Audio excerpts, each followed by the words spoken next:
छत्रपती शिवाजी महाराजांना मानाचा मुद्रा करतो। खरं तर मित्रांनो, आपल्याला सर्वांनाच माहिती आहे की 2019 नंतर मराठ्यांची खरी ताकद कोणती होती ती आपल्याला फक्त छत्रपती संभाजीनगर जिल्ह्यामध्ये दिसली, जी 2,83,000 मताची होती। तुम्ही बघा 2019 इलेक्शन बघा, कुठेही मराठ्याची ताकद दिसली नाही आणि त्याच मराठ्याच्या ताकदीवर आणि मराठा क्रांती मोर्चाची सुरुवात केलेल्या जिल्ह्याच्या भूमीवर आज आपल्याला परत एकदा संधी मिळाली आहे की 2024 ला सुद्धा तेच पराक्रम करायचे। मराठा क्रांती मोर्चा झाला, त्याच्यानंतर सगळा मराठा एकवटला। आपण रस्त्याने चालत असताना फक्त मराठा लिहिलेला असलं तर आपण थांबत होतो, त्याला विचारपूस करत होतो आणि परंतु मागच्या 2.5-3 वर्षामध्ये मराठा समाजाला तोडण्याचं काम या ज्या सरकारने आघाडीच्या सरकारने केले असेल तर त्याचा सुद्धा आपण निषेध केला।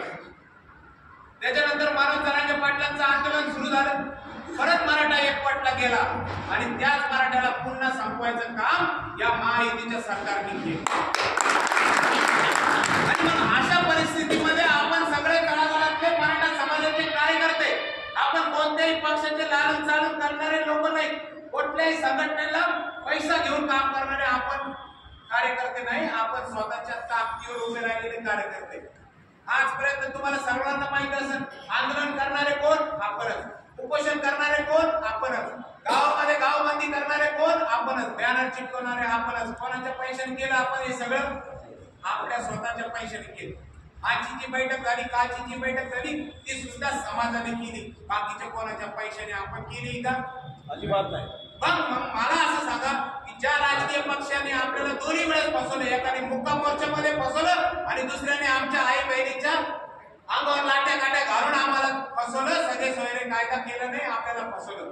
अशा परिस्थितीमध्ये संपूर्ण महाराष्ट्रामध्ये तुम्ही बघा, फक्त आघाडी सरकार आणि महायुतीच्या उमेदवाराला पाडायची संधी फक्त छत्रपती संभाजीनगर जिल्ह्यामध्ये आली। आणि ती कशी आलेली?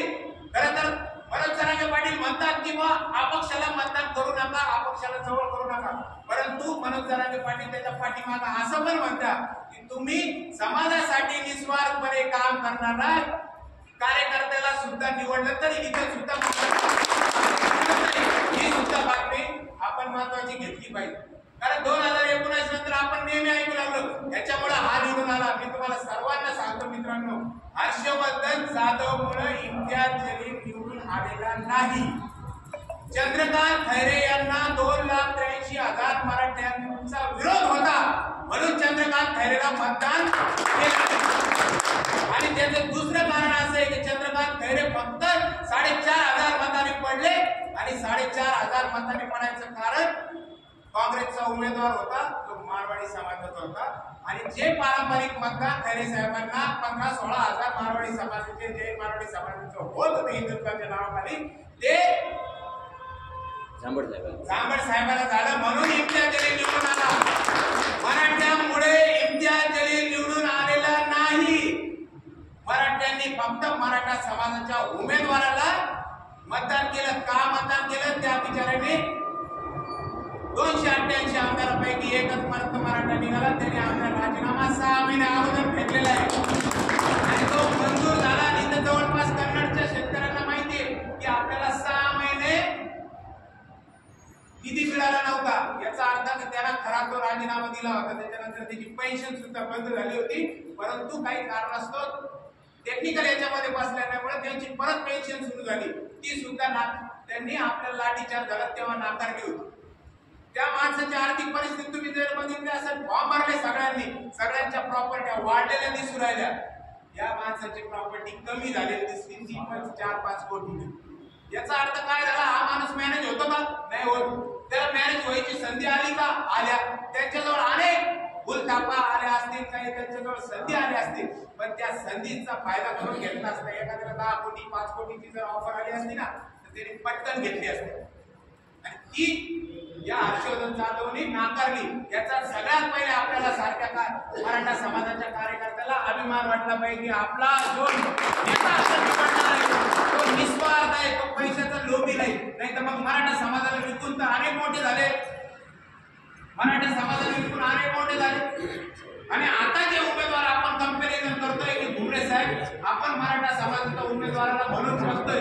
मी तुम्हाला सगळ्यांना सांगतो मित्रांनो, महायुतीच्या काळामध्ये आपल्यावर लाठीचार्ज झाला.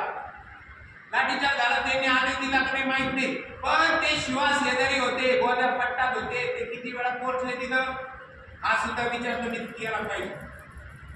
आपल्या आया बहिणीला मारहाण झालेला असताना भुमरे साहेब किती वेळात पोहोचले, गोद्या पट्ट्यातच होते ना जवळ, ते किती वेळात पोहोचले होते. आमच्यासारख्या तुमच्यासारख्या तरुण आम्हाला उपोषण करत होते. आता त्यांना आम्ही पाहुणे म्हणून आठवू लागलो, आम्ही सगळे सोयरे म्हणून आठवू लागलो. पण आम्ही जेव्हा उपोषण करत असताना 13 दिवस परत होतो, तेव्हा हे भुमरे साहेब गेले कुठं, हा सुद्धा विचार आपण केला पाहिजे. आणि आपल्याला जर का एखाद्या पक्षाचा गुलाम म्हणून जर का खासदार निवडायचा असेल तर या अशा खासदाराला मी कधीच मतदान करणार नाही. मी मतदान कधीच माझी भूमिका त्या ठिकाणी मांडेल अशा व्यक्तीला मी मतदान करेन. कारण मी गंगापूर तालुक्यामध्ये शेतकऱ्याचं काम करतो. मला माहिती आहे की आजपर्यंत पीक विम्याच्या बाबतीमध्ये, स्वतःच्या बाबतीमध्ये 2019